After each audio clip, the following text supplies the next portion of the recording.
2 ஆளுமைகள் இருந்த பொழுது தமிழக அரசியல்ல மூன்றாவது ஒரு மனிதனுக்கு இடம் இருக்கிறது என்பதை உணர்த்தி காட்டியவர்.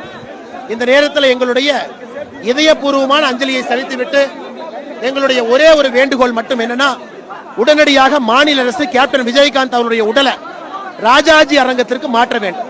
ஆயிரக்கணக்கான தொண்டர்கள் வெளியே நிற்கிறாங்க. அதனால் முதலமைச்சர் அவர்கள் உடனடியாக ஆவணம் செய்ய வேண்டும் என்பது எங்களுடைய பணிவான வேண்டுதல். அதே நேரத்தில் கேப்டன் அவர்களுக்கு அரசு நிலம் கொடுத்து அங்கே மணிமண்டபம் அமைக்கப்பட வேண்டும். நாளைக்கு அரசு மரியாதையோடு அவருடைய உடல் தகனம் செய்யப்பட வேண்டும். இதையெல்லாம் நம்முடைய முதலமைச்சர் அவர்கள் கனிவோடு பரிசீலனை செய்ய வேண்டும் என்பது பாரதிய ஜனதா கட்சியினுடைய கோரிக்கை. ஆனா எதுவுமே தவறு கிடையாதுண்ணே, மக்கள் தலைவர் தானே, என்னென்ன தவறு?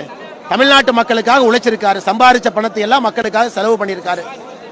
நடிகர் சங்கத்தை உயர்த்தி இருக்கின்றார்கள், தமிழ் சினிமாவுக்கு பெருமை கொடுத்திருக்கிறாங்க. 2 முறை எம்எல்ஏவாக எதிர்கட்சி தலைவராக இருந்திருக்கிறாங்க, எல்லா ஃபீல்டிலும் இருந்திருக்காரு.